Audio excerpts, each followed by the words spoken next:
नमस्कार, आप देख रहे हैं हिमाचल आज तक। तो चलिए नजर डालते हैं आज की सुर्खियों पर। बारिश बर्फबारी से बड़ी दुश्वारियां, शिमला सहित 7 क्षेत्रों का न्यूनतम तापमान माइनस में। हिमाचल प्रदेश में बारिश बर्फबारी से दुश्वारियां बढ़ गई है। शिमला सहित 7 क्षेत्रों का न्यूनतम तापमान माइनस में दर्ज किया गया है। सोमवार सुबह 10 बजे तक राज्य में 4 नेशनल हाईवे सहित 654 सड़कें यातायात के लिए बाधित थी। लाहौल स्पीति जिले में सबसे अधिक 290 और शिमला में 166 सड़कें बाधित है। वहीं राज्य में 1655 बिजली ट्रांसफार्मर ठप है। 145 पेयजल योजनाएं भी प्रभावित चल रही है। कुल्लू, चंबा, लाहौल, किन्नौर, शिमला, सिरमौर, मंडी के बर्फबारी वाले इलाकों में विद्यार्थियों के लिए बोर्ड परीक्षाएं देना चुनौती बन गया है। मौसम विभाग केंद्र ने 4-5 मार्च को उच्च पर्वतीय कुछ स्थानों पर मौसम खराब रहने का पूर्वानुमान जताया है।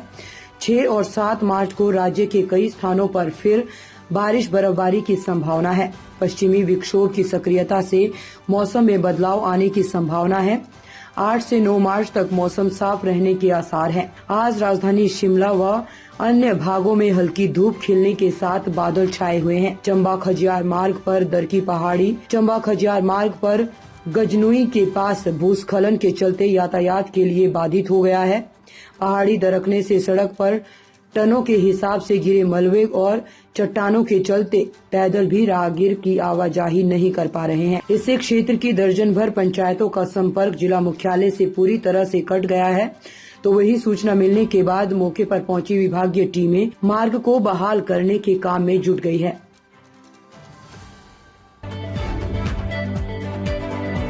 एक को मंत्री बनाने, 4 विधायकों को कैबिनेट रैंक देने की तैयारी। हिमाचल प्रदेश में सियासी गहमा गहमी के बीच व अपनों की नाराजगी दूर करने के लिए सुक्खू सरकार एक विधायक को मंत्री बनाने और 4 अन्य को कैबिनेट रैंक देने की तैयारी में है।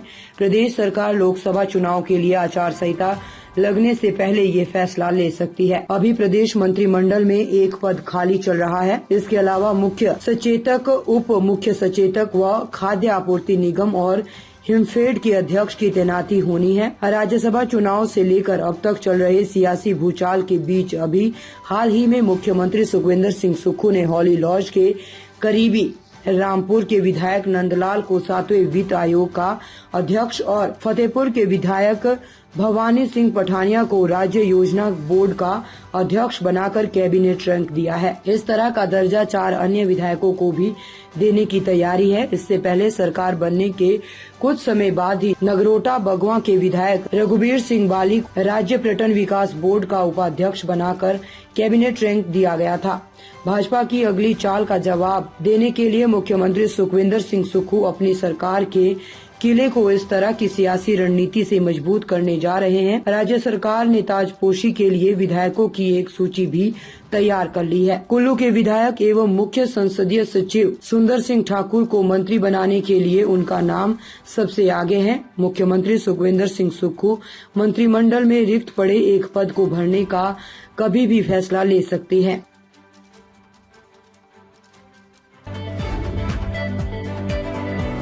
अनुराग का हमीरपुर से टिकट लगभग तय, मंडी से जयराम पर संशय। लोकसभा चुनाव के लिए केंद्रीय मंत्री अनुराग ठाकुर को उनकी परंपरागत सीट हमीरपुर से टिकट मिलना लगभग तय हो चुका है। हालांकि मंडी सीट से जयराम ठाकुर की उम्मीदवारी पर अभी तस्वीर साफ नहीं हुई है। यहां से किसी अन्य चेहरे पर भी पार्टी दांव खेल सकती है। शिमला, हमीरपुर और मंडी सीट से प्रत्याशियों पर सहमति नहीं बनने से भाजपा की पहली सूची में हिमाचल प्रदेश को जगह नहीं मिल पाई। भाजपा 5 मार्च के बाद कभी भी अगली सूची जारी कर सकती है। मौजूदा सियासी घटनाक्रम की वजह से भी हिमाचल के टिकट दूसरी सूची में आने संभावित है। कांगड़ा से कांग्रेस के एक बागी विधायक को टिकट देने का विकल्प खुला है। चर्चा ये भी है कि भाजपा इस टिकट पर सुधीर शर्मा के सामने प्रत्याशी बनने की पेशकश कर सकती है, पर फिलहाल इसके नफे नुकसान को आंका जा रहा है, क्योंकि कांगड़ा में ओबीसी और गद्दी फैक्टर की काट ढूंढना भी जरूरी है। सांसद किशन कपूर को भाजपा प्रत्याशी बनाए रखने पर संशय बना हुआ है। मंडी लोकसभा सीट से नेता प्रतिपक्ष जयराम ठाकुर सबसे मजबूत उम्मीदवार माने जाते हैं, मगर केंद्रीय नेतृत्व उन्हें हिमाचल प्रदेश की राजनीति में ही सक्रिय रखना चाह रहा है। यहाँ पर कोई नया चेहरा तलाशा जा रहा है जो सांसद प्रतिभा सिंह या विक्रमादित्य में से किसी एक के कांग्रेस उम्मीदवार होने की स्थिति में दमखम दिखा सके। शिमला लोकसभा सीट से 3 महिला प्रत्याशियों के नाम भी चल रहे हैं। इनमें रोहडू से भाजपा नेत्री शशि बाला, शिमला की पूर्व महापौर कुसुम सदरेट और सिरमौर के पछात की भाजपा विधायक रीना कश्यप का नाम भी चर्चा में है।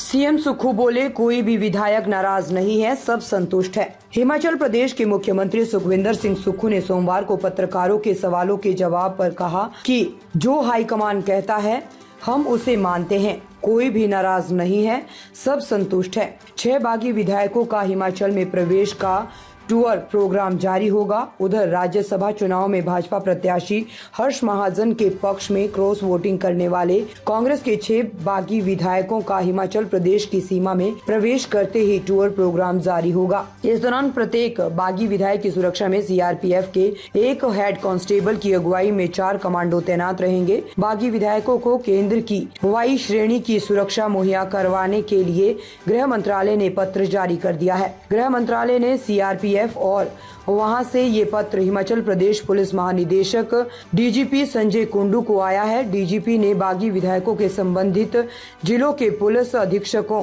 को सुरक्षा देने के आदेश जारी कर दिए हैं। इसकी पुष्टि करते हुए कांगड़ा की पुलिस अधीक्षक शालिनी अग्निहोत्री ने बताया कि सुधीर शर्मा की वाई श्रेणी की सिक्योरिटी के लिए गृह विभाग से पत्र मिला है। इसके चलते उन्हें सुरक्षा मुहैया करवाई जाएगी।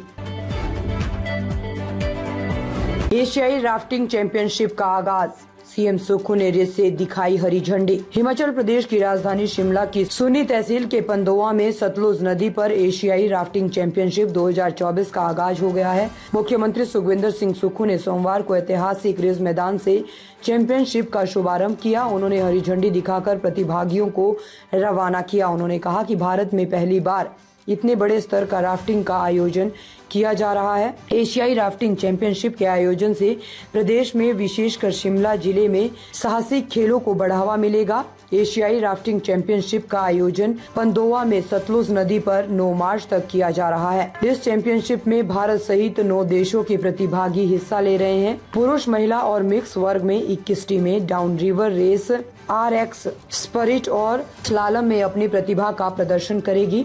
उपायुक्त अनुपम कश्यप ने बताया कि चैंपियनशिप का आयोजन वर्ल्ड राफ्टिंग फेडरेशन और हिमाचल प्रदेश सरकार, पर्यटन विभाग और जिला प्रशासन शिमला के सहयोग से करवाया जा रहा है। प्रतियोगिता में सुरक्षा और बचाव प्रोटोकॉल का ध्यान भारतीय सेना द्वारा रखा जा रहा है।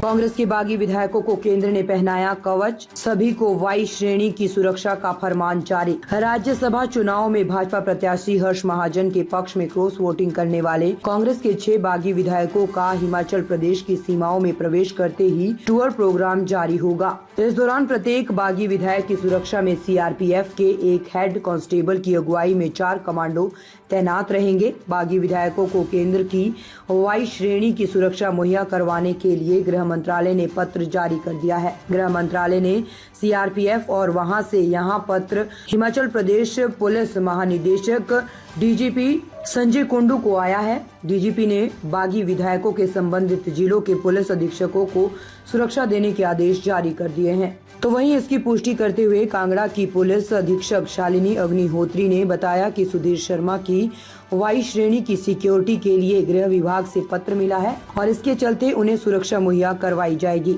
गौर रहे कि कांग्रेस के इन बागी विधायकों को केंद्र सरकार ने कड़ी सुरक्षा प्रदान की है।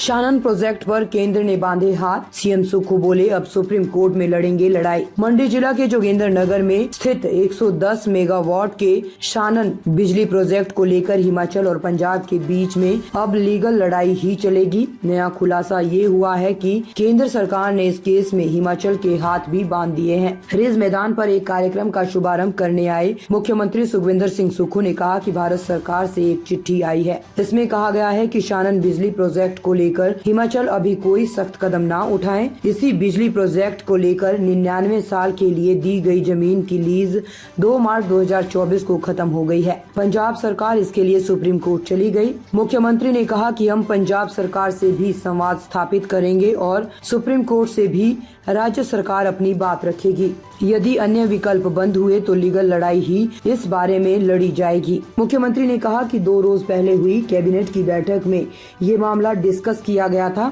लीज की अवधि खत्म होने के बाद बिजली प्रोजेक्ट सभी संपत्तियों के साथ वापस हिमाचल सरकार को मिलना था। मंडी जिला के जोगिंदर नगर और द्रंग विधानसभा क्षेत्र में करीब 420 का भूमि प्रोजेक्ट के लिए दी गई है। मंडी जिला प्रशासन से भी इस बारे में रिपोर्ट राज्य सरकार को आ गई है, लेकिन इससे पहले कि इस बिजली प्रोजेक्ट को लेकर अगला फैसला हो, पंजाब सरकार के सुप्रीम कोर्ट जाने के बाद अभी मामला लीगल लड़ाई में उलझता हुआ दिखाई दे रहा है।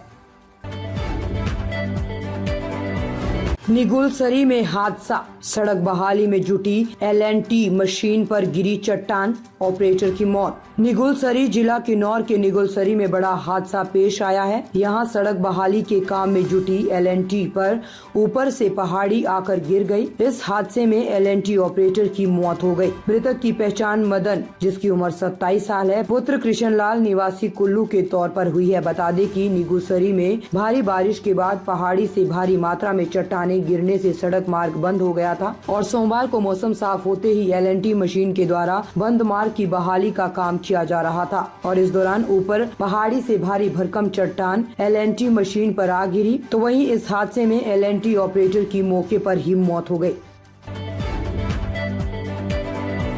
केंद्रीय स्वास्थ्य, रसायन एवं उर्वरक मंत्री डॉक्टर मनसुख मंडाविया सोमवार को बद्दी के संडोली में 46 करोड़ की लागत से निर्मित central institute of petrochemicals engineering and technology का ऑनलाइन उद्घाटन करेंगे।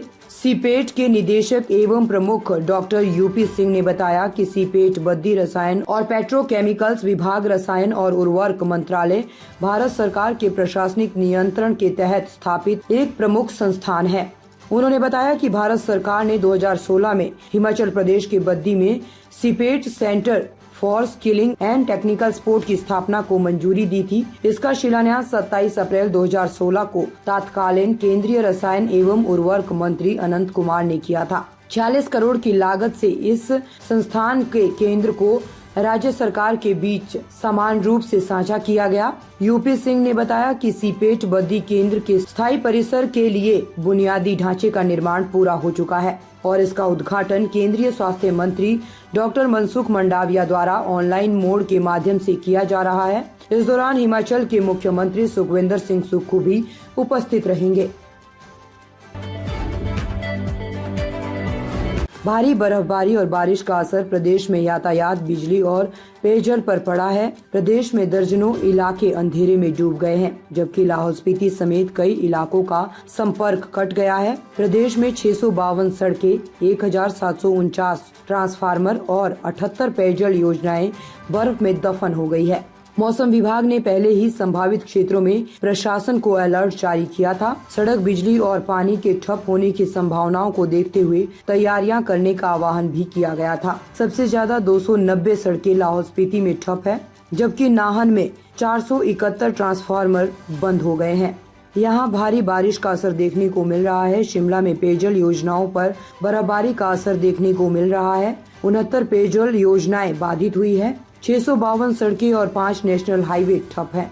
प्रदेश में 652 सड़कें और 5 NH बर्फबारी से प्रभावित हुए हैं। सबसे ज्यादा 290 सड़कें लाहौल स्पीति में बंद हुई है। यहाँ ज्यादातर घाटी का अंदरूनी संपर्क भी कट गया है। स्पीति में 156, लाहौल में 86 और उदयपुर में 68 सड़कें बंद है। शिमला में 149 सड़कों पर आवाजाही नहीं हो पा रही है। इनमें रोहड़ू में 74, जुब्बल में 28, रामपुर में 17, चौपाल में 13, डोडरा क्वार में 7 और कुमारसैन में 2 सड़कें बाधित है, जबकि चंबा में 100 सड़कें ठप है। यहाँ पांगी और भरमौर में 32, तीसा में 15, चंबा में 12 और सलूणी में 7 सड़कें ठप है। किन्नौर में 75 सड़कों पर आवाजाही बंद है। यहाँ पोह में सबसे ज्यादा 48, जबकि कल्पा में 19 सड़कें बंद है। कुल्लू में 32 सड़कों पर बर्फ की ब्रेक लग गई है। कुल्लू में 11, बंजार में 10, मनाली में 7 और निरवंड में 4 सड़कें ठप है। हिमाचल की खबरों को देखने के लिए जुड़े रहे हिमाचल आज तक के साथ।